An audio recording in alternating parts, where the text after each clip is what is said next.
Apakah sudah apa itu namanya, sampaikan untuk tugasnya dari Bu Gerardin? Sudah, Ibu. Sudah, Bu. Oke, berarti sudah pembuatan proposal untuk program ya? Untuk pelaksanaannya kapan? Berapa kelompok? Dibagi dua Kalau kelompok. kelompok, Oke, untuk dua kelompok, Bu. tempatnya, tempatnya di mana? Bapak Ibu kan bekerja, lalu bagaimana waktunya itu? Apakah sudah ditentukan? Izin, Bu. Iya. Sebelumnya kami diinfokan itu wajib di Kediri, Bu, untuk proyeknya. Satu Oh, hari begitu. itu, Bu. Begitu. Oh, terus sudah koordinasi dengan lahan seperti itu. Belum, Bu. Untuk pembuatan proposal juga kami menunggu info dari ini, Bu Reni. Sebelumnya gitu ya, Bu. Oh, begitu. Baik. Oke. Baik, kalau begitu saya terangkan dulu untuk bagaimana pelaksanaan plan of action untuk program kesehatan. Kan Bapak Ibu di sini kan sudah bekerja semua, nggih? Rata-rata ini di mana saja bekerjanya? RPL 2024, nggih? Nggih, Bu. Oh, Gimana? kalau saya di ini, Bu, di Eh, proyek, Bu, di Surabaya. Iya. oh, di Surabaya. Ah, baik. Berarti domisili juga di Surabaya, nggih? Domisilinya Gresik, Bu. Tapi seminggu sekali pulang. Iya. Oh, begitu. Baik. Berarti developer project. Projectnya itu project pembangunan atau project penelitian kesehatan gitu? Di proyek itu, Bu, kontraktor, Bu. Tapi bagiannya medis, bagian Oh, di kliniknya, Bu. Iya. oh begitu. Baik-baik. Ya, berarti Yankes juga ya di pelayanan kesehatan Iya, juga Ibu. ya. Kliniknya untuk proyek-proyek baik. Berarti rata-rata ada yang di dinas kesehatan Ada, Ibu. Ada Bu. kan mana saja nggih kalau boleh tahu. Ponorogo. Di mana? Mohon maaf. Ponorogo. Oh, Ponorogo. Oh, Iya, Mbak Bu Yuko ya, Ponorogo. Hmm, baik. Sama Bojonegoro Bu. Oh, Bojonegoro. Siap. Suami saya dulu pernah koas di RSUD-nya di Bojonegoro. Ini sesedurung Ibu. Oh iya, benar Sosodoro. Saya masih ingat Dokter David, ya, Dokter siapa ya? Hastono. Ini Dokter Astono. Dokter Hastono, dokter, ya kenal dengan dokter-dokter di sana karena pernah ini, gitu, pernah diajak ke Bojonegoro. Yang terkenal itu bekecotnya ya. Apa itu saya pertama itu diajak rengsengan bekecot. Oke, baik. Berarti rata-rata semuanya adalah praktisi yang ada di pelayanan kesehatan, nggih. Berarti lebih apa? Lebih paham panjenengan semua yang ada di lapangan tentunya terkait pelaksanaan program kesehatan. Tapi mungkin kita saling sharing ya. Ini saya hanya menerangkan secara teori sistematikanya itu seperti apa. Jadi pasti sebelumnya sudah diterangkan oleh Bu Gerardin bahwa program kesehatan itu kalau kita sudah melaksanakan manajemen, kita akan melaksanakan fungsi dari manajemen. Dari Tidak hanya langsung pada pelaksanaan, tapi di sana ada perencanaan.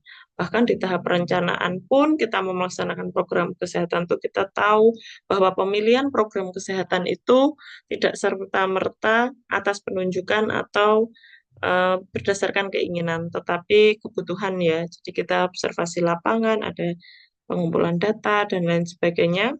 Dan tidak semua program kesehatan bisa kita kerjakan dalam waktu yang sama. Ada pengelolaan ya. Ada yang kita sebut dengan prioritas gitu. Karena kalau di dalam manajemen, prinsipnya itu yang harus diingat nih, Bapak Ibu. Prinsipnya itu hanya satu manajemen, sehingga kita melaksanakan fungsi manajemen. Kita itu kebutuhannya tanpa batas.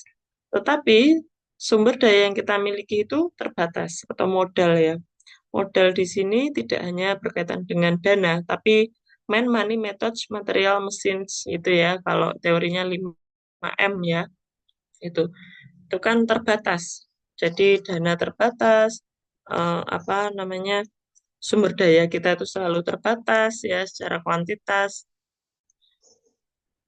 alat-alat, metode itu juga terbatas sehingga kita perlu melakukan prioritas gitu untuk menghadapi kebutuhan yang tidak ada batasnya, terutama juga pada bidang kesehatan. Karena penyakit itu apa jumlahnya semakin banyak dan variatif, diselesaikan masalah A, B, C, muncul baru D, E, F, G, dan seterusnya. Kan seperti itu ya. Oke. Nah, ini jadi. Program kesehatan itu bertujuan untuk meningkatkan kesejahteraan masyarakat melalui intervensi yang dirancang untuk mengatasi masalah kesehatan secara spesifik. Jadi plan of action dalam konteks program kesehatan adalah kerangka kerja yang mendefinisikan langkah-langkah konkret yang harus diambil untuk mencapai tujuan kesehatan yang diinginkan. Untuk memastikan pelaksanaan program kesehatan berjalan dengan efektif, pemahaman yang mendalam mengenai POA ini dan penerapan strategi yang tepat dan sangat penting. Kenapa butuh strategi? Seperti yang saya bilang tadi ya, kita bicarakan tadi bahwa kita tuh selalu punya kebutuhan yang tanpa batas ya. Jadi perusahaan besar manapun itu pasti punya hutang. Kenapa? Karena mereka untuk berkembang kebutuhannya itu akan terus meningkat. Jadi modal yang dimiliki akan selalu kurang. Gitu. Pun juga program kesehatan, APBN, APBD, gitu ya, bantuan-bantuan dari pihak sektor swasta, itu pun akan tetap kurang kalau kita sudah mengumpulkan semua masalah kesehatan. Akan tetap kurang gitu. Maka kita harus memiliki strategi. Maka program-program kesehatan itu harus inovatif gitu ya. Itu sebabnya pentingnya manajemen dalam pengelolaan program kesehatan. Nah, definisi plan of action ini adalah rencana aksi strategis yang mengarah pelaksanaan program kesehatan. Rencana ini mencakup serangkaian langkah-langkah yang harus dilaksanakan untuk mencapai tujuan yang diinginkan, mulai dari perencanaan, implementasi, hingga evaluasi. Jadi, dalam manajemen itu, kita ada kuncinya adalah direncanakan ya. Program itu direncanakan, dilaksanakan, ya kan? Kemudian dinilai atau dievaluasi, kemudian ditingkatkan, ya. Jadi terus setelah ditingkatkan, direncanakan lagi, dilaksanakan lagi, dievaluasi lagi, dan ditingkatkan. Ditingkatkan itu targetnya. Tuh. Jadi ketika kita itu ingin melakukan eliminasi TB misalkan, kita tidak bisa langsung dalam 1 tahun, tujuan saya targetnya adalah zero TB gitu. Jarang sekali kan yang buat target seperti itu ya. Biasanya targetnya itu akan targetnya yang kasus yang ditemukan. Mungkin kalau kasus yang ditemukan 100%, tetapi jumlah pasien yang sembuh targetnya pasti 80 misalkan. 80% sembuh. Nanti tahun berikutnya sembuh 90. Ditingkatkan lagi targetnya 100%. Sehingga secara garis besar eliminasi, jadi misalkan tahun 2025 eliminasi zero TB itu di 2028 misalkan. Kan biasanya begitu ya. Jadi apa ya namanya? Em, ya seperti itu. Program itu dilaksanakan, ritmenya itu direncanakan, dilaksanakan, kemudian dievaluasi atau dinilai, kemudian kita akan melanjutkan program itu dengan peningkatan. Ya, tentu saja peningkatan yang baik. Kalau misalkan kita ingin mengatasi satu penyakit menular, misalkan TB, ya tentu saja sampai benar-benar eliminasi. Tapi kalau misalkan kita apa itu namanya, mem,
oke baik, maaf, saya pindah ruangan. Oke, jadi itu ya namanya, ya maaf suaranya hilang, saya pindah ruangan ya, soalnya apa itu namanya, di sana tadi anak anak saya juga mau belajar. Meja belajar saya pindah ke kamar saya sendiri. Oke, baik. Jadi begitu ya Bapak Ibu. Mungkin ada yang ingin sebelum saya melanjutkan materi, ada yang ingin ditanyakan? Yang saya sebut plan of action. Jadi semuanya itu direncanakan sampai detail teknis apa yang akan dikerjakan. Kenapa kok seperti itu? Ya, karena untuk efisiensi dan efektivitas, di mana setiap kegiatan itu harus punya target. Kalau kita itu merencanakan, pasti punya target. Kan gitu, nggih. Sehingga harus direncanakan, tidak bisa apa ya, program-program itu dikerjakan secara insidentil semua. Itu kan tidak bagus ya. Artinya kita tidak bekerja by output. Output tuh hasil. Jadi kita tuh sebenarnya kalau tidak ada target kan kita tidak bisa apa ya namanya, memberikan batasan-batasan apa saja yang akan kita kerjakan gitu. Sehingga kalau segala sesuatu kalau tidak dengan fungsi manajemen, ya kita tidak akan mendapatkan goals-nya gitu. Semua artinya tuh sulit dalam menilai, sulit dalam monitoring gitu. Dan bagaimana kita melakukan peningkatan ketika kita tidak punya standarisasi misalkan. Oke, mungkin ada yang ditanyakan sebelum saya berganti slide. Ada yang perlu didiskusikan? Belum ada, Ibu. Oke, kita lanjut ya. Nah, ini komponen utama dalam plan of action. Yang pertama, sebenarnya ini tergantung dari eh, apa ya? Kalau terkait dengan format, struktur dari rencana strategis itu kan tergantung dari instansi masing-masing. Tapi yang pasti komponen yang harus ada di dalamnya itu satu, tujuan yang jelas dan terukur ya.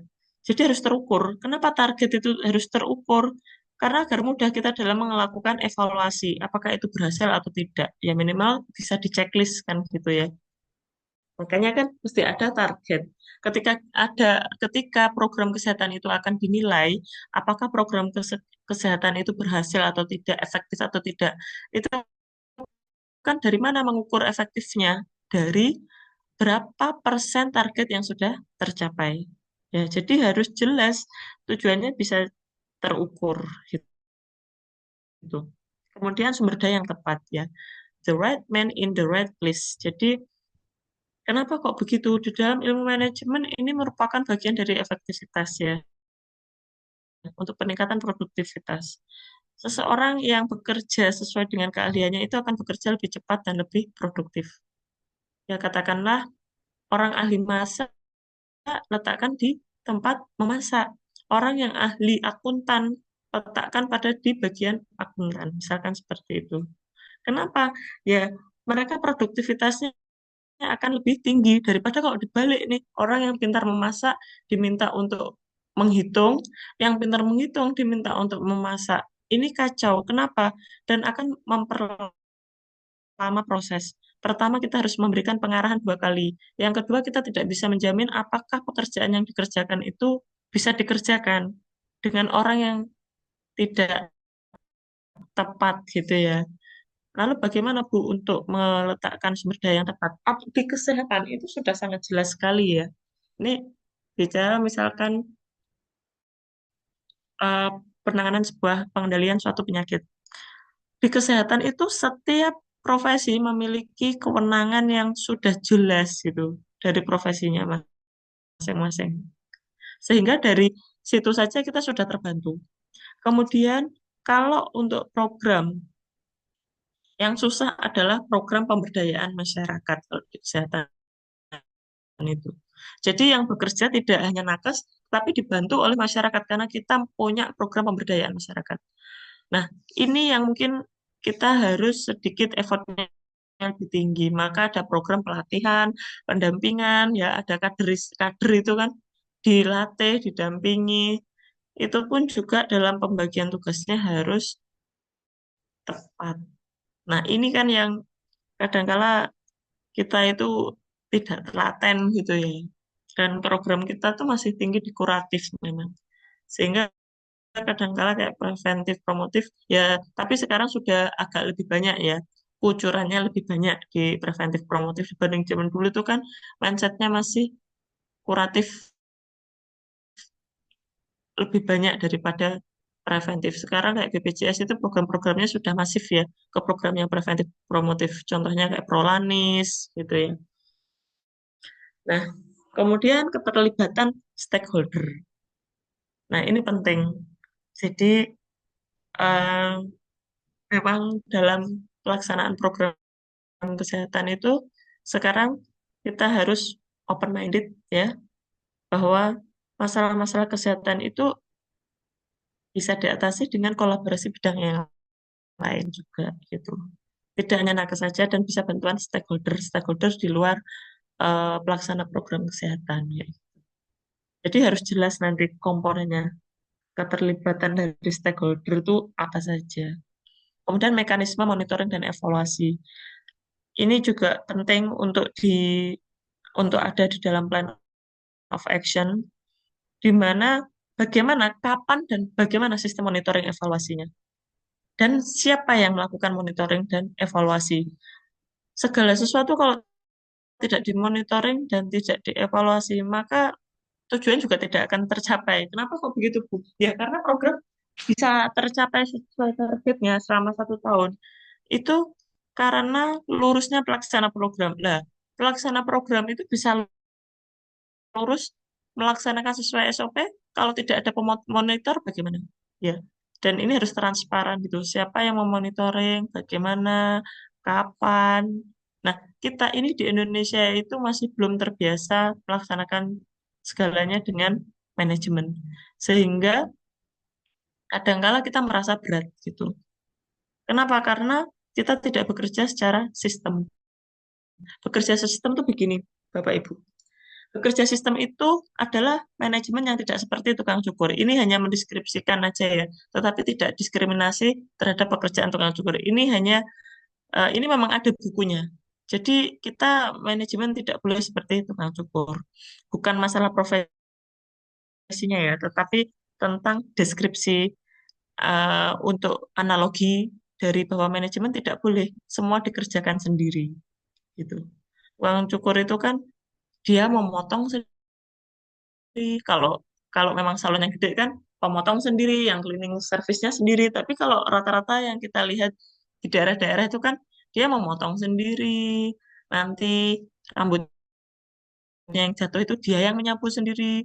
Nanti di kasir itu yang jadi kasir juga dia sendiri. Jadi semua dikerjakan sendiri. Nanti menerima membukakan pintu masuk juga dia sendiri. Cuma ini kalau dalam konteks manajemen keuangan di hitungan cukur memang lebih efektif dilakukan sendiri ya. Tetapi ini hanya analogi aja bahwa kita dalam melaksanakan manajemen program kesehatan tidak boleh seperti itu. Semua dikerjakan sendiri sehingga kita yang melakukan pencatatan sendiri, kita yang mengukurnya sendiri. Misalkan pengukuran balita gitu ya. Kita mengukur sendiri. Nanti saya juga yang mencatat sendiri ya. Laporan juga sendiri. Karena itu semua dikerjakan sendiri. Kacau nanti.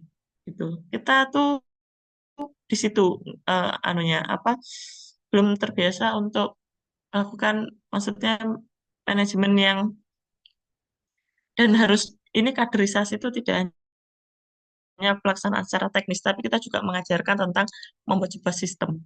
Sistem itu menjadi otomatis. Jadi yang mengerjakan satu pekerjaan itu satu orang, jangan mengerjakan beberapa pekerjaan. Kenapa? Karena akan beda produktifnya dan efisiensi, efektivitasnya orang yang mengerjakan pekerjaan beberapa dengan dia fokus pada satu pekerjaan.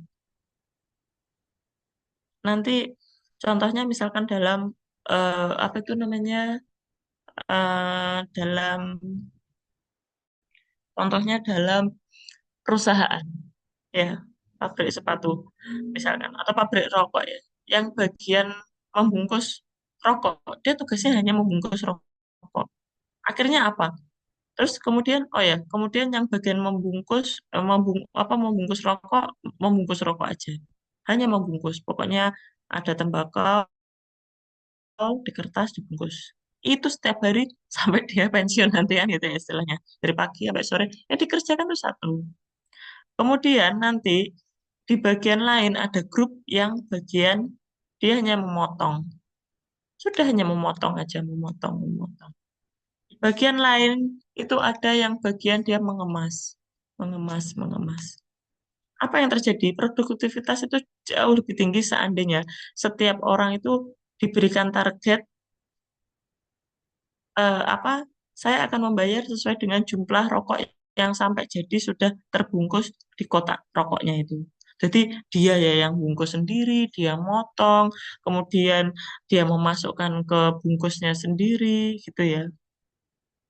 Jadi setiap orang akan memiliki target yang beda-beda. Ada yang sehari bisa memproduksi 100 bungkus rokok.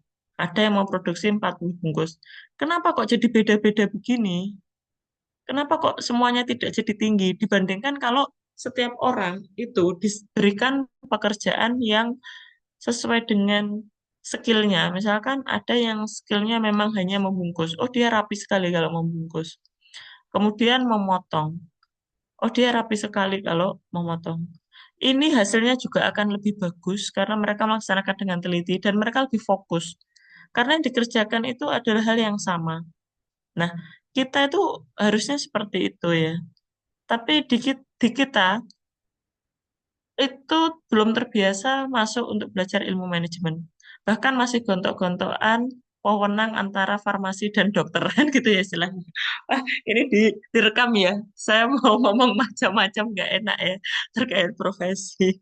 Nanti kalau didengarkan ya saya nggak enak. Istilahnya seperti itu. Pembagian wewenang aja itu kita gontok-gontokan. seandainya kita menyadari bahwa seperti apa sih cara main manajemen agar kita produktif kayak Jepang, China gitu, kita juga akan menjadi tenaga kesehatan yang handal yang dan kita kompak gitu loh artinya. Kita kita kita kan ekonomi ASEAN ya, kita nggak akan kalah gitu. Oke, jadi seperti itu ya. Itu mungkin obrolannya nanti kemana-mana, tapi sebenarnya seru sih kalau kita ngobrolin hal-hal yang seperti itu yang ya bagaimana bekerja cepat, produktif, bagaimana sih cara kerja manajemen kayak gitu. Oke,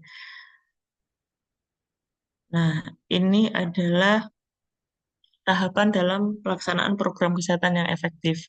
Jadi ada perencanaan, ada implementasi, ada monitoring dan pengendalian ya. Kemudian ada evaluasi seperti yang tadi sudah saya sampaikan sebelumnya ya.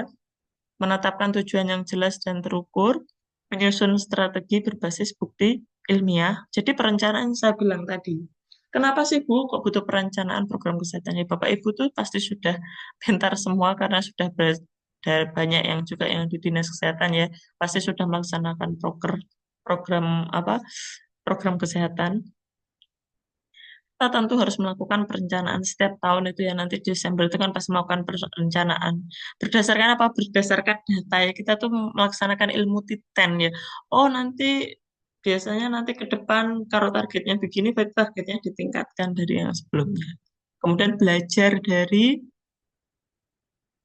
kendala-kendala apa sih yang dihadapi dari tahun sebelumnya kemudian berbasis bukti ilmiah ini by data ya makanya harus belajar statistik ya Bapak Ibu itu membaca data. Berdasarkan data itu faktor-faktor apa saja sih yang berpengaruh terhadap TB misalkan. Setiap daerah pasti memiliki warna yang berbeda-beda, ya kan? Saya tuh tahun kemarin 2025 tuh diminta mengatasi masalah kemiskinan dan stunting di Kota Kediri. Jadi staf ahlinya di apa Pemkot untuk mengatasi stunting sama kemiskinan. Jadi karena apa? Setiap melaksanakan planning itu berbasis bukti ilmiah. Apa apa itu namanya buktinya? Kalau mereka itu menyusun strategi berbasis ilmiah, maka menggandeng akademisi dalam penyusunan renstra. Mereka itu punya data banyak, ya kan? Ya kan Bapak Ibu di Dinkes itu punya ya. Tapi kemarin kebetulan Pemkot yang bukan dinas kesehatan, tapi mengatasi stunting. Tapi Pemkot yang IO-nya lah istilahnya itu Bapeda. Nah, data itu banyak. Jadi data data itu banyak, tapi mereka nggak tahu datanya ini diapakan. Lalu berdasarkan data ini bagaimana menyusun strategi. Maka memanggil saya kemarin tuh. Nah, dari data itu saya memilah-milah. Saya sajikan datanya itu dari univariat, bivariat, multivariat, macam-macam lah. Kemudian saya presentasikan itu bahwa ternyata masalah di Kota Kediri itu yang menyebabkan kenapa anak-anak stunting gitu. Berdasarkan data ya ini. Cuma kan bisa saja kalau data saya kan hanya membaca datanya. Pengumpulan data kan saya hanya ikut dalam tim, tapi kan pelaksananya itu beberapa enumnya kan banyak. Enumnya ratusan gitu. Nah, artinya saya nggak tahu itu bias atau enggak. Lah asal ngeklik ya bias berarti. Tapi insya Allah karena itu adalah enum yang berbayar ya, pastinya enggak lah gitu. Insya Allah enggak bias. Jadi ternyata masalah-masalah anak itu gizinya itu buruk. Salah satunya pola asuh orang tua. Jadi anak-anak yang stunting ini adalah anak yang tidak diasuh sendiri oleh orang tua. Contohnya kayak gitu. Jadi kan berbasis bukti ilmiah. Mereka kan nggak bisa baca datanya. Karena mereka praktisi gitu. Jadi mengundang akademisi. Tahun ini 2026 saya dimintain tolong Kabupaten Kediri untuk membuat perda pengendalian TBC. Terus sama yang di Tulungagung itu HIV. Ya, maybe nanti mungkin kalau Bojonegoro juga mau mengundang, boleh Bapak ya nanti. Mungkin ada yang perlu punya apa? Saya ingin membuat renstra berbasis bukti ilmiah. Minta tolong IK Bakta boleh. nanti apa itu namanya saya bantu untuk membuat renstranya itu bisa gitu. Ini dimintain tolong TBC yang di Pemkab sama HIV/AIDS di Tulungagung. Jadi setiap kota itu punya apa ya? Apa sih ini yang urgent kayak gitu? Punya urgent masing-masing. Kota Kediri itu masif di stunting dia. Sama apa itu namanya kemiskinan kemarin. Padahal kan itu kotanya kayaknya garis kemiskinannya ya nggak tinggi ya. Tapi ternyata menjadi bagian dari apa ya pro- program utama lah istilahnya prioritas gitu. Oke, contohnya seperti itu ya. Nah, kemudian setelah direncanakan dengan berbasis bukti ilmiah, jadi data-data itu kan harus dibaca, kemudian disajikan ya dalam data. Nah, itu menjadi dasar penyusunan program. Jadi apa program-program yang harus dikerjakan gitu. Kemarin masih pusing ya Kota Kediri itu, karena ternyata anak yang stunting secara data itu tidak diasuh orang tua. Ternyata tidak diasuh orang tua karena orang tuanya bekerja. Nah ini, tetapi di lain pihak ekonomi itu juga semakin tinggi ekonominya, semakin berpotensi untuk tidak stunting. Nah memang ini serunya untuk kebijakan tuh itu. Makanya kita harus strategis gitu. Nah makanya kemarin ya ada beberapa solusi yang saya tawarkan ya untuk mengatasi hal itu. Jadi pemerintah ini kan yang mempunyai aturan ya, sehingga dia yang punya daerah. Dengan adanya masalah kayak gitu, kebijakan apa yang harus diambil untuk mengatasi masalah itu? Itu namanya adalah strategis gitu. Ya contohnya kayak COVID-19. Untuk penanganan COVID-19 satu-satunya cara kan dulu tuh 3M, pakai masker, jaga jarak, kemudian M1-nya apa ya? Mencuci tangan ya. Nah, itu ternyata tidak turun turun tetap tambah akhirnya mau tidak mau ya seiring dengan sambil menunggunya apa penelitian-penelitian tentang vaksin akhirnya vaksinnya sudah jadi satu-satunya jalan memang harus dengan vaksin yaitu membunuh inangnya itu tidak membunuh orang yang jadi inang gitu kan tetapi bagaimana tubuh manusia itu tidak mampu ditempati oleh COVID ya satu-satunya pagri gitu ya divaksin jadi itu memang program satu-satunya program yang mau tidak mau harus kita ambil jika kita tidak mau korban lebih banyak. Nah, tetapi kendalanya adalah masyarakat itu literasinya berbeda-beda. Saya pun sampai sekarang juga tidak tahu apakah vaksin itu yang terbaik, hanya Allah ya yang tahu ya.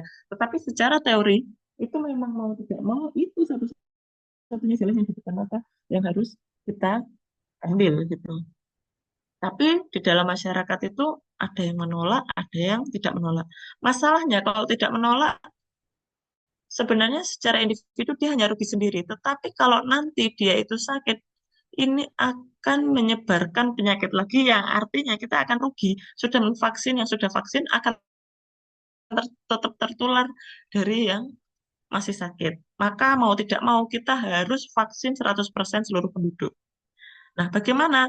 Inilah eh, jalan apa upaya strategisnya karena pemerintah itu yang punya negara ya. Dia bisa mengatur membuat aturan bagaimana biar menjaga setiap masyarakat karena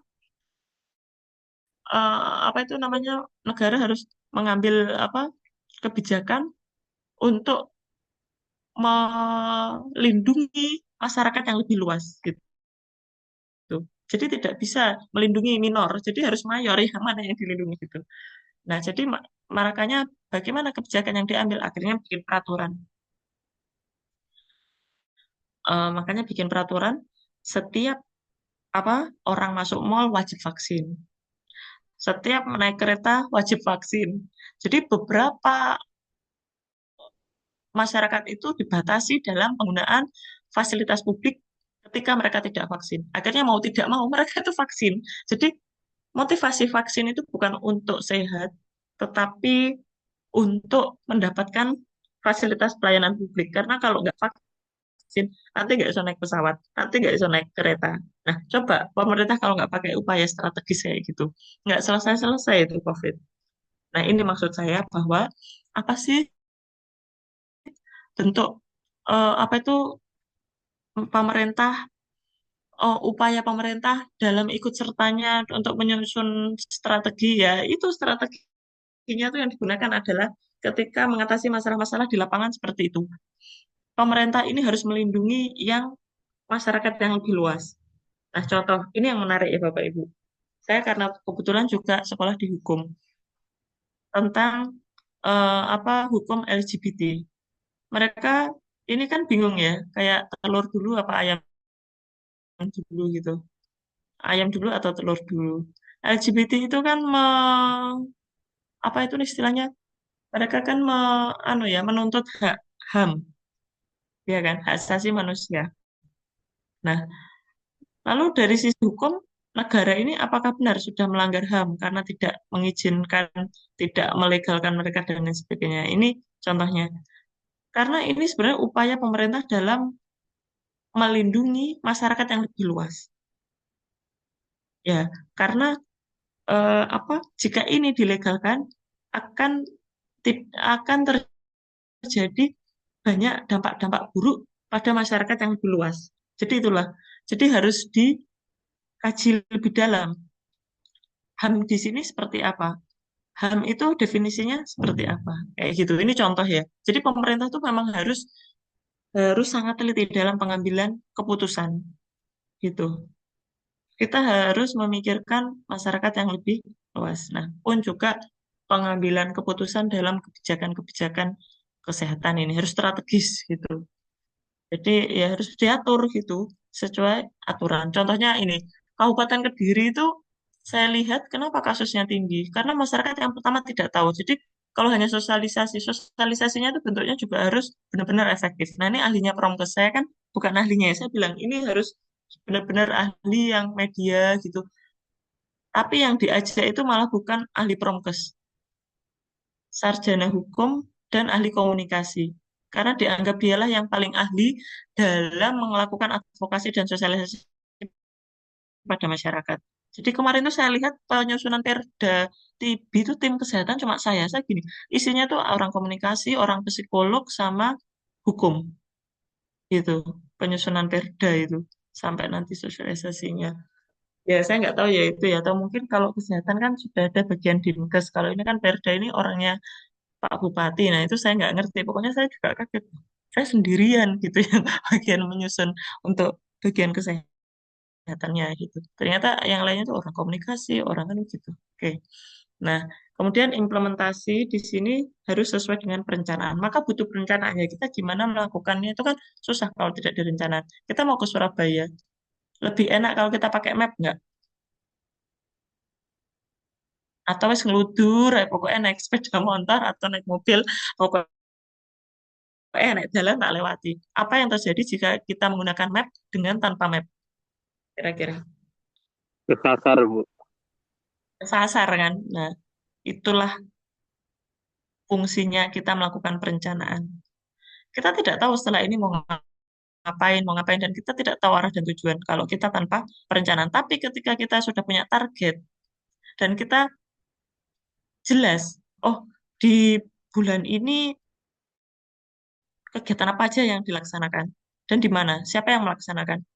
Maka pemonitor itu jelas, oh apakah sudah dikerjakan sesuai planning. Nah, implementasi akan bekerja dengan baik. Jadi pelaksanaan sesuai dengan perencanaan dan pengelolaan sumber daya ini juga harus dengan baik. Jangan sampai, nah, manajemen sumber daya ini ini ada mata kuliah sendiri ya sebenarnya, manajemen sumber daya manusia kesehatan.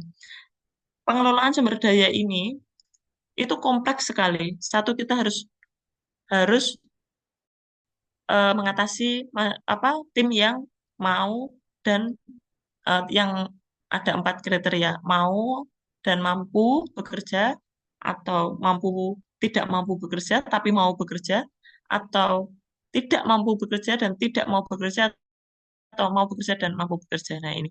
Jadi satu, kita harus pintar dalam penggeraan. Bagaimana orang itu mau bekerja. Gitu. Bagaimana orang itu mampu bekerja. Jadi bekerjanya benar. Umpama ngukur bayi, panjang bayi ya benar. Datanya nggak salah. Karena seringkali kan salah. Ya kan? Bayi ini kan kudu dilurus nih. Kaki E itu kan kaki bayi kan relatif rada bengkok ya. Ini contoh kecil aja. Jadi pengelolaan sumber daya yang baik. Ini bagaimana mereka bekerja itu dengan motivasi dan melaksanakan sesuai dengan SOP dengan benar. Kemudian eh, pengelolaannya juga rasio beban kerja. Ini juga sulit ya. Rasio beban kerja bagaimana agar seimbang. Kadang-kala kan seringkali kadung sing rajin kui sing bekerja rata-rata kan di lapangan begitu. Nah, ini adalah skill leader bagaimana menyeimbangkan rasio beban kerja. Karena pada dasarnya setiap pekerja itu sebenarnya sama gitu. Gitu. Sama tuh artinya ya mereka memiliki hak yang sama untuk mendapatkan pekerjaan yang sama gitu loh maksudnya. Jadi semuanya harus dimotivasi dan didampingi gitu agar mampu dan mau. Kalau mereka tidak mampu ya didampingi, dilatih. Kalau tidak mau ya harus dimotivasi. Kenapa mereka itu nggak mau? Kejar terus gitu ya sampai dia mau. Oke, kemudian monitoring dan pengendalian ini. Memantau kemajuan program secara teratur, mengidentifikasi dan mengatasi masalah. Karena tidak ada yang sempurna di dunia ini. Pun juga program. Acara aja itu mesti ada miss-nya gitu. Jadi miss itu biasa. Karena apa? Pasti ada faktor confounding. Faktor confounding itu faktor pengganggu gitu. Artinya pengganggu itu bukan person ya, tetapi bisa karena cuaca. Mungkin ya kalau orang nikahan tiba-tiba itu hujan gitu. Padahal sudah ada pawang hujannya tapi kok nggak hujan. Nah, itu kan confounding ya, tapi kan bukan berarti itu hal yang negatif, itu biasa gitu. Mengganggu acara kan gitu. Nah, bisa juga faktor confounding kan macam-macam ya budaya sekitar mungkin gitu dan lain sebagainya lah macam-macam maka harus monitoring dan pengendalian ini kan memang mengidentifikasi dan mengatasi masalah maka harus selalu segera diatasi agar tidak menjadi gunung es masalah itu kalau ditutupi itu seperti gunung es nanti ketika meledak itu isinya masalah saja jadi memang harus diselesaikan detik itu juga misalkan dalam program kayak TB ini aduh kok wakeh ya apa puskesmas ini gitu puskesmas kayak kok mau 7 kok sampai seratusan aduh datanya nggak usah disimpan jangan sebanyak itu nanti kita programnya bingung orangnya sedikit misalkan ya nah itu yang lebih kacau lagi data bias itu nah ini penyakit menular ya akhirnya apa neglected disease kasus yang terabaikan jebule nanti teman-temannya itu sudah eliminasi, daerah kita itu belum eliminasi karena yaitu salah salah pengambilan keputusan ya. Jadi namanya memang data pasiennya penyintasnya banyak ya tulis banyak gitu. Ya memang harus diatasi. Kok dari kemarin nggak selesai-selesai, maka ya harus diatasi gitu. Ya dari kemarin yang lainnya teman-temannya kok bisa bagus datanya cantik Pak presentasi mulai dapat piala misalkan ya dengan mengatasi kasus terbaik atau apa. Nah ini kadang-kala itu juga menjadi masalah malahan menjadi gunung es. Oke. Kemudian evaluasi menilai hasil yang dicapai berdasarkan indikator. Jadi ini yang terakhir itu memang harus dinilai ya. Yang saya bilang tadi, berapa persen target sudah tercapai.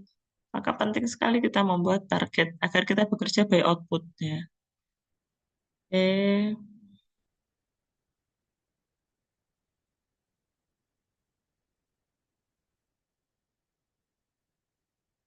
Nah, ini adalah prinsip-prinsipnya ya. Jadi prinsip-prinsip dalam melaksanakan program kesehatan itu pendekatan berbasis bukti, evidence-based approach. Yang saya sudah jelaskan tadi. By data, kita tuh punya data banyak. Tapi seringkali kita nggak tahu data ini diapakan. Benar ya, Bapak Ibu ya. Kita punya bank data yang jutaan. Luar biasa. Tapi seringkali kita itu tidak tahu data itu diapakan. Nah, padahal data itu bisa kita macam-macam kan sehingga kita itu membaca datanya itu tidak hanya univariat, tapi kita bisa membacanya dengan bivariat atau multivariat sehingga memberikan informasi-informasi baru gitu tentang sebuah kejadian-kejadian gitu ya. Nah, kemudian selain pendekatan berbasis juga keterlibatan masyarakat. Community engagement ini memang mau tidak mau harus kita gunakan. Di Indonesia ini modal sosial. Jadi sosial kapital itu tinggi. Artinya apa? Ini menjadi hal yang positif bagi kita. Kita tuh di Indonesia ini komunitasnya banyak loh. Benar ya? Manusianya itu bukan individualis gitu. Rata-rata kalau di luar negeri itu kan karakternya individualis ya. Kalau di Indonesia ini enggak. Orang itu dari kecil sampai tua itu orang Indonesia ini suka berkoloni, berkomunitas, dan membentuk sejenisnya masing-masing. Macam-macam. Bahkan ada satu kadang individu itu akan berkumpul dengan beberapa komunitas. Ya kan? Cari komunitas apa? Alumni SD ada, alumni SMP, alumni SMA ya. Terbukti kalau hari raya itu kan mesti ngumpul. Artinya kita adalah masyarakat yang berkomunitas. Terus suka grup pengajian. Ya, apalagi komunitas banyak sekali. Sampai dia itu mungkin tidak punya profesi yang formal, tapi tetap punya komunitas pasti.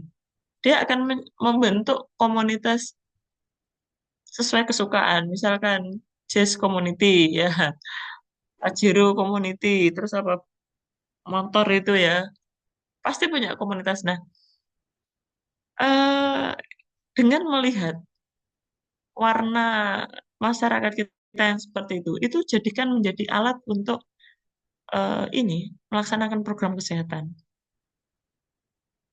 gitu. Jadi itu menjadi nilai plus bagi kita dalam masuk ke dalam komunitas-komunitas itu. Jadi kita ajak keterlibatan masyarakat itu untuk ikut serta dalam pengendalian penyakit-penyakit, untuk peningkatan-peningkatan kesehatan masyarakat. Gimana Bu caranya? Wah, itu macam-macam sekali, tergantung mau mengatasi masalah apa. Nah, maka kan seringkali saya sekarang mulai mempromosikan teman-teman juga di dosen.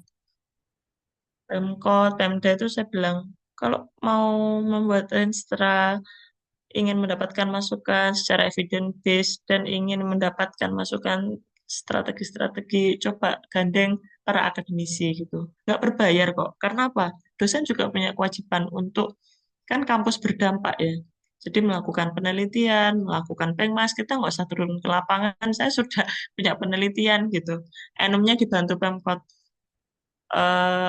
samplingnya sampai 3.000 ya 3.800 sampai 1.500 kemarin itu ya coba kalau saya penelitian sendiri saya harus mengeluarkan dana berapa puluh juta tapi saya nggak usah dana saya dikasih ini data silahkan untuk berani publikasi monggo oh, kan senang jadi kita mutualisme gitu nah ini yang belum sebenarnya sudah sering digaungkan tapi kayaknya belum ya jadi antara dosen ki pokoknya ngajar dewe, praktisi ki mau mikir dewe.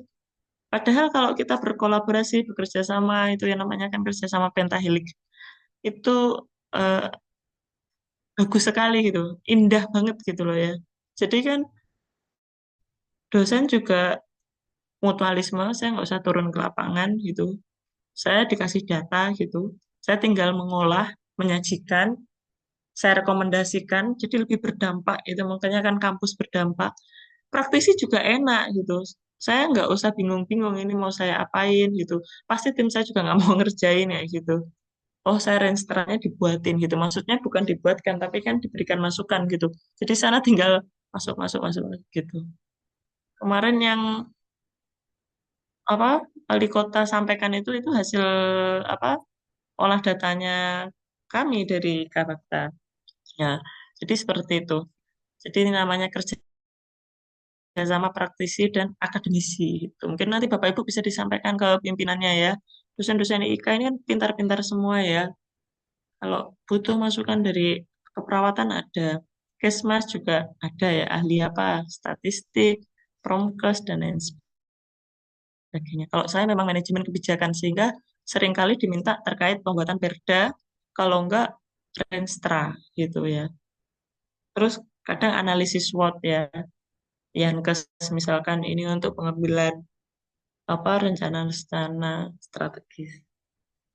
Nah, kemudian keterpaduan program integration. Karena eh, beberapa, jadi program terintegrasi ini, adalah program itu kan eh, apa itu namanya saling berkaitan ya, satu yang sama lain. Contoh kesehatan ibu dan anak ini kan macam-macam sekali ya subnya. Nanti kita bicara kesehatan ibu dan anak itu kan ada terkait anak ya pengendalian stunting untuk ibu itu kesehatan ibu itu kan nanti. Nah, maka ada yang namanya posyandu. Posyandu itu kan isinya ya ibu hamil, ya anak. Nah, ini kan program integration. Sekarang malah ada yang baru apa Bapak Ibu? Posyandu yang KLK apa yang dari anak sampai lansia itu apa namanya? Misi Bu, ILP Bu. ILP. Ya. Sudah jalan, Ibu. Apa kendalanya? Kalau boleh tahu. Nah, ini seru banget loh. Jadi, Ini terobosan yang ya, keren banget menurut ya, saya. Gimana Bu? Ceritakan Bu. ya Bu, terima kasih. Perkenalkan saya Carolina Sapu dari Flores NTT Bu, Kabupaten Endi. Eh, Ya, siap. terima kasih Bu untuk kesempatan. Kalau untuk sharing, kebetulan saya di Puskesmas Bu. Oke. Untuk pelaksanaan ILP sudah berjalan dari tahun 2024 awal, karena sistemnya pakai klaster Bu, seperti yang Ibu sampaikan tadi bahwa mulai dari ibu hamil, pakai siklus hidup mulai dari ibu hamil sampai ke lansia Bu. Jadi Oke. semua hadir di Pusyandu, didukung oleh keberadaan tim. Jadi untuk tim pelaksana di Posyandu itu terdiri dari semua program, baik manajemen sampai ke program prioritas dan program penunjang, Bu. Oke, baik. Itu Terlaksana dengan baik. Ya, Bu. yang jadi pesertanya ibu hamil aja atau anak-anak balita juga, remaja ada tidak? Semua, Bu. Kalau remaja itu masuk di usia produktif 15 tahun sampai yang program PTM, sasaran program PTM, Bu. Jadi Oke. 15 tahun, ya. Itu masuk di ILP juga. Iya, Bu, masuk di ILP. Nah, itu. Ini program bagus loh, Bu. Itu kendalanya ada di mana? Berjalan Uh, enggak? Berjalan, Bu. Sudah berjalan untuk seluruh puskesmas di kalau kabupaten kami di Puskesmas Kabupaten ini sudah berjalan, Bu, dari 2024 awal di bulan Januari minggu kedua, Bu. Itu secara serentak di Kabupaten Indi.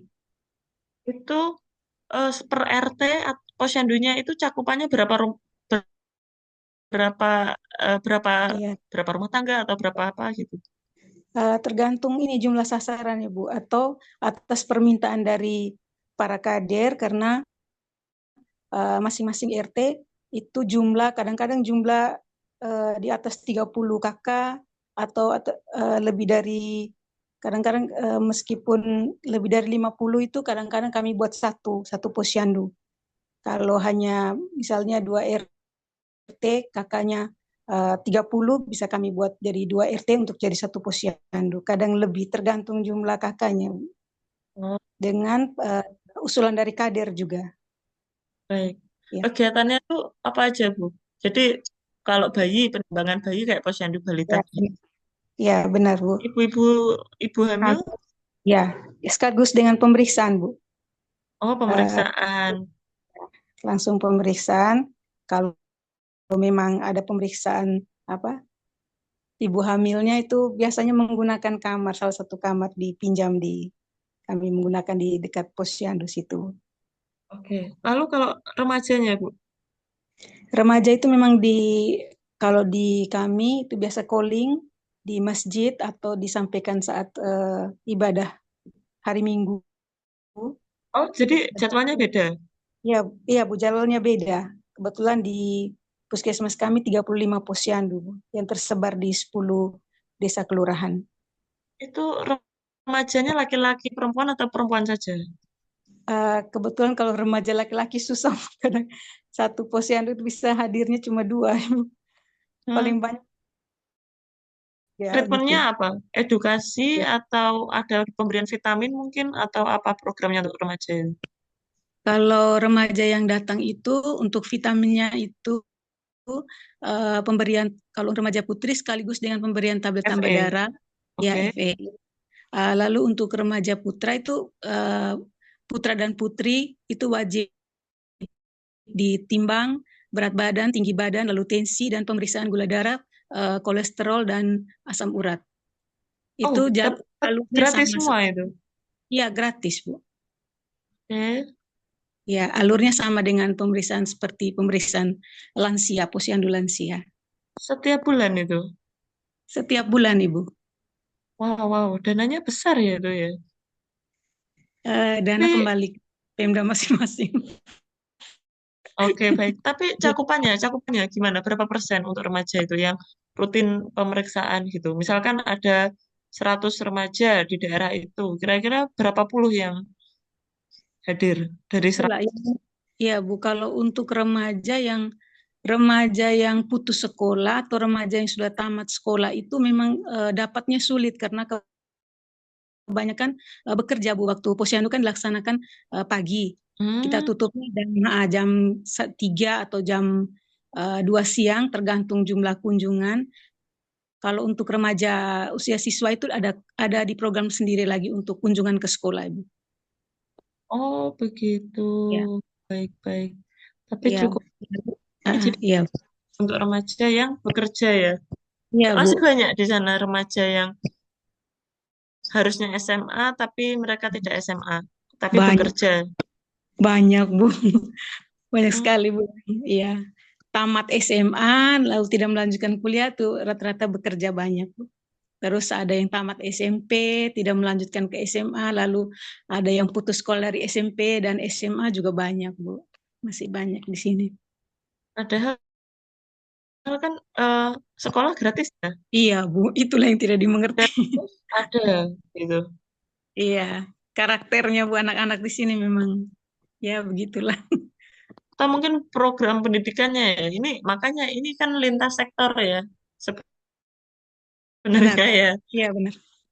Baik. Tapi ILP-nya jalan ya. Bagus ya, Bu ya. Iya Bu, benar Bu. Ini Jadi tuh ya, program keren loh ya menurut saya. iya benar. Semua personil puskesmas terjun langsung. Itu yang nilai plus dari kami merasakan seperti itu, Bu. Jadi akhirnya tidak fokus pada pelayanan di puskesmas aja, tapi ke Iya, lapangan juga ya. iya benar, Bu. Itu semua program berjalan, apapun apa pelaksanaan POA juga ini, Bu, sejalan. Bisa mencakup semua. Bagus, bagus. Ya, Bu. Memang apa ya istilahnya? Ya itulah program itu harus inovatif. Dulu itu kan posyandu hanya sendiri-sendiri ya Bu ya dulu ya. Iya benar. Posyandu lansia sendiri, Iya benar, Bu. posyandu gitu ya. Betul sekali, Bu. Balita. Memang yang belum ada itu posyandu remaja. Iya kan? Pos, ya benar. Akhirnya ada Posyandu. ILP ini. Ya, setelah ILP artinya semua ini bisa dijaring meskipun kalau remaja, khusus remaja masih ini, seperti yang saya sampaikan tadi, kalau untuk remaja di luar sekolah itu memang agak masih sulit Bu, karena mungkin masih baru Ibu, jadi belum terlalu banyak yang ini tergerak. Hmm, ya nggak apa-apa Iya, itu. Nanti itu harus iya, dipikirkan ya itu. iya benar, Berarti kan dia menjadi prioritas. tanggung jawab apa ya? Itu kan berarti Dinas Ketenagakerjaan ya harus membuat aturan Benar. kerja di usia remaja wajib diizinkan untuk ikut perusahaan ini misalkan nih ya. Ya, Kan benar. gitu. Jadi Benar Bu. memang yang namanya kerjasama lintas sektor ya begitu. Kita mau meningkatkan ASI eksklusif. Sulit karena ibu-ibunya bekerja. Maka pemerintah harus bermain secara sistem. Bermain sistem gimana? Ya bikin peraturan. Setiap tempat kerja wajib mengizinkan ibu-ibu untuk menyusui, misalkan memompa ASI, membuatkan ruang IMD, misalkan.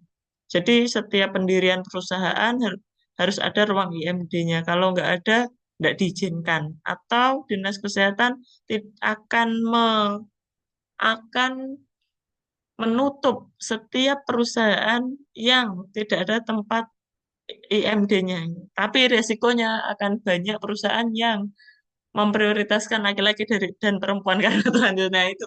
Makanya harus dibicarakan itu ya, bahwa em, lebih penting asa eksklusif atau eh, apa itu namanya menjaga stabilitas apa itu namanya penerimaan ketenagakerjaan perempuan. Nah itu makanya hal-hal seperti itu memang harus dibicarakan ya. Prioritas mana gitu.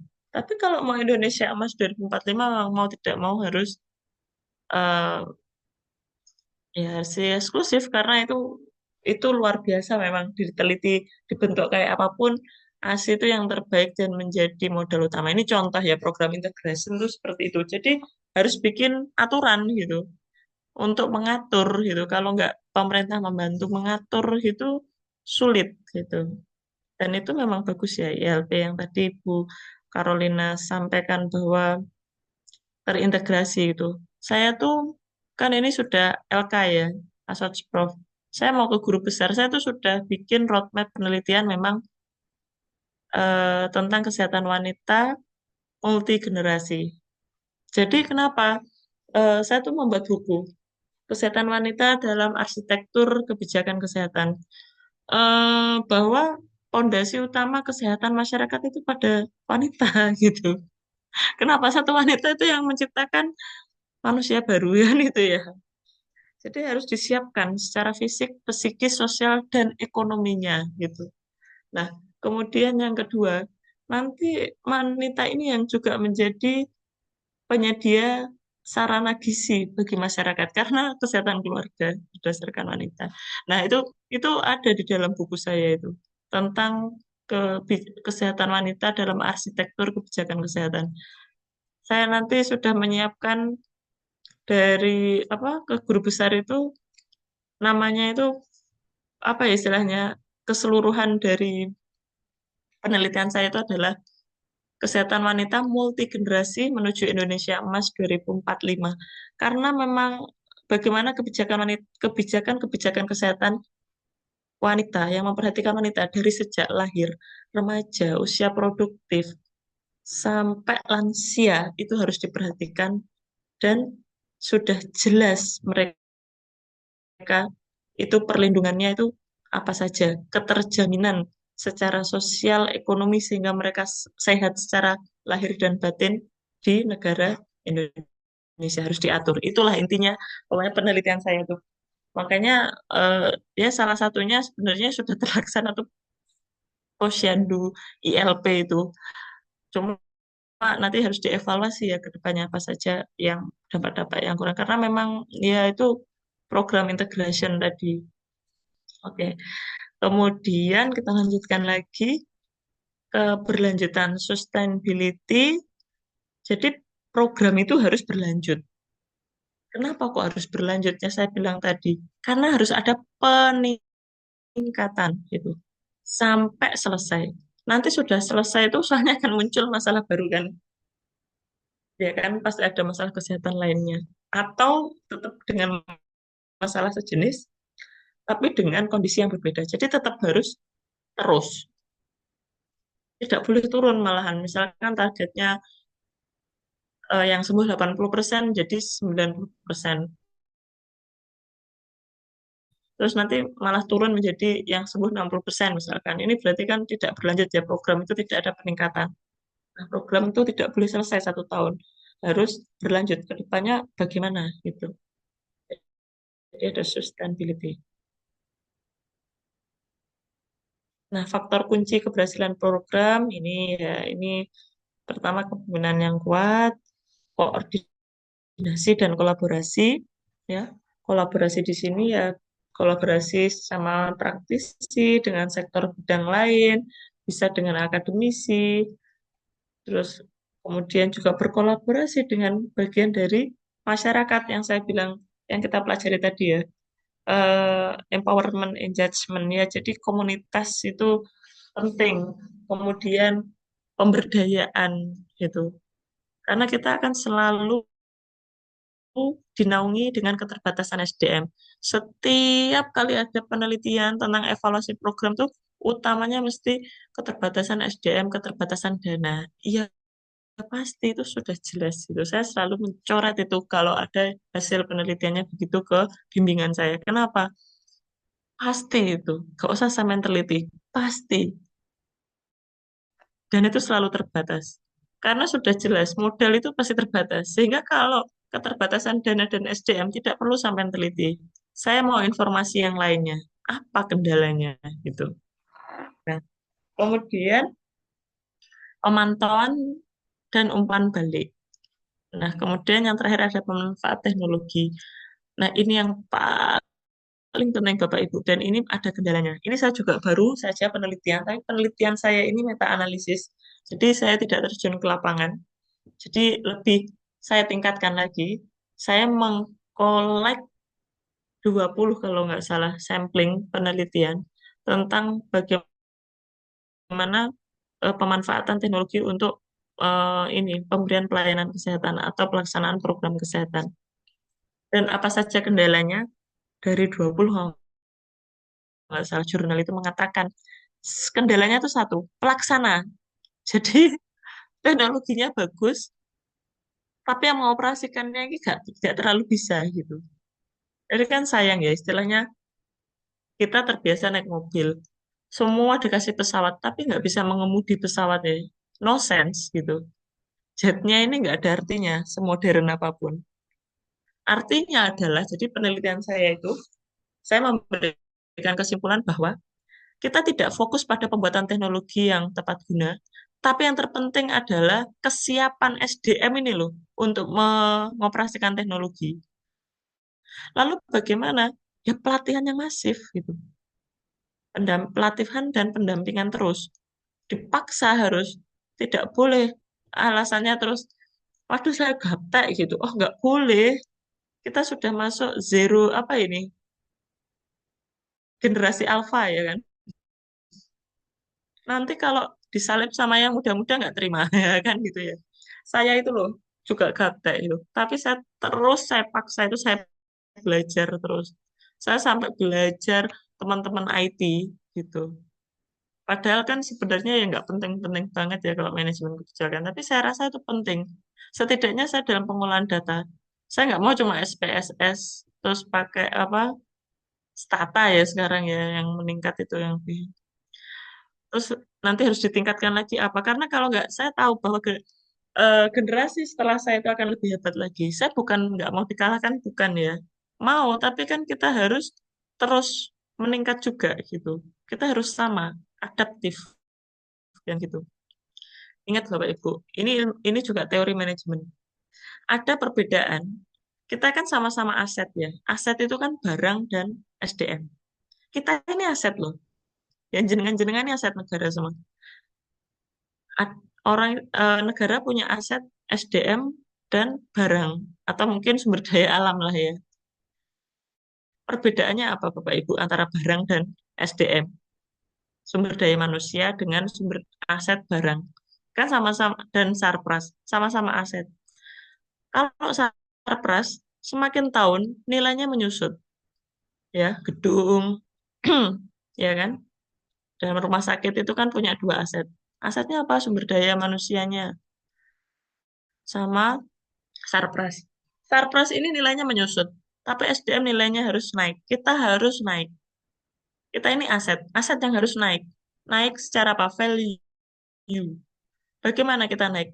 Learn, belajar, ya, terus belajar, belajar untuk meningkatkan kualitas. Ya, sekarang bisa apa, besok bisa apa, gitu. Besok harus, pokoknya harus menambah bisanya, gitu. Oh, males Bu. Jadi sebenarnya yang belajar Ibu tidak dosen aja gitu. Makanya bagian bentuk dari Bapak Ibu meningkatkan kapasitas dari D3 ke S1 ini juga bagian dari peningkatan SDM, peningkatan aset. Berarti Bapak Ibu ini juga siap untuk meningkat, tidak menyusut. Tidak boleh SDM menyusut. Jadi kenapa? Karena akan ada generasi yang lebih bagus. Sekarang handphone aja. Setiap tahun ini bentuknya mesti lebih canggih yang terbaru. Bapak Ibu mau seperti itu. Ya pastinya yang lebih baru, generasi yang baru akan lebih canggih, lebih modern, lebih cepat gitu ya. Kita harus adaptif gitu. Tapi kita punya kelebihan, kita lebih dulu gitu datang. Jadi kita harus meningkat gitu. Kalau barang menyusut. Jadi kalau di dalam manajemen apa ya, laporan gitu, gedung, alat-alat, setiap tahun itu nilainya akan menyusut. Dia sudah diperkirakan setiap alat itu misalkan alat USG, berapa tahun dia akan nilainya sampai nilai nol. Tidak bisa digunakan, karena 10 tahun. Jadi dari harga misalkan 100 juta, dia akan menyusut 10 juta setiap tahun. Di tahun pertama nilainya turun jadi 90. Tahun kedua 8. Sampai di tahun ke-10 dia akan tidak bernilai USG-nya, dibuang. Kan gitu manajemen Sarpras tuh. Tapi kalau SDM nggak boleh. Kita harus meningkat. Ini nanti ke depan akan memiliki tugas apa, bisa apa, terus meningkat. Ya kan, begitu. Oke, mungkin kurang lebih begitu ya. Ada manajemen. Nah, kemudian, oke, sudah satu kali lagi ini ya, implementasi POA dalam program kesehatan. Contoh, program vaksinasi massal, menentukan tujuan vaksinasi, alokasi vaksin, perencanaannya, terus pelatihan tenaga medis. Implementasinya, pelaksanaan vaksin sesuai jadwal, koordinasi antar dinas kesehatan. Monitoringnya, memantau cakupan vaksinasi, mengidentifikasi masalah.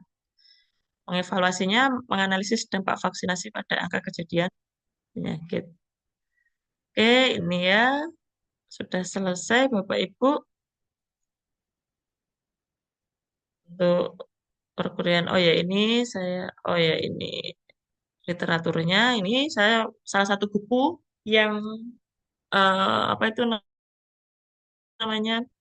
Saya juga sesuai dengan mata kuliah ini saya punya buku itu perencanaan evaluasi program kesehatan. Ini Pak Alvan Sugianto ini adalah sekretaris dinas waktu Sekdin. Saya juga mau membuat buku kebijakan kesehatan waktu itu dicek oleh Dr. Fauzan Adima ya. Sekarang wadir di Rumah Sakit Saiful Anwar, dulu kepala dinas. Jadi itu saya ajak untuk bikin buku gitu. Saya harus jadi editor. Editor itu adalah pengecek bukunya. Ya, jadi saya minta tolong untuk mengecek buku saya ini sesuai nggak kalau di lapangan gitu. Kalau itu perencanaan evaluasi program saat itu Pak Alvan ini menjadi sekretaris dinas, sekarang wadir di Gambiran.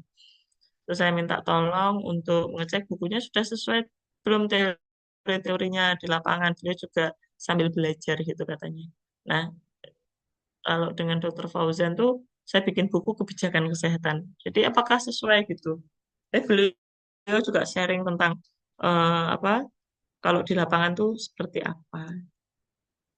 Oke, itu saja ada yang ditanyakan untuk kuliahnya hari ini.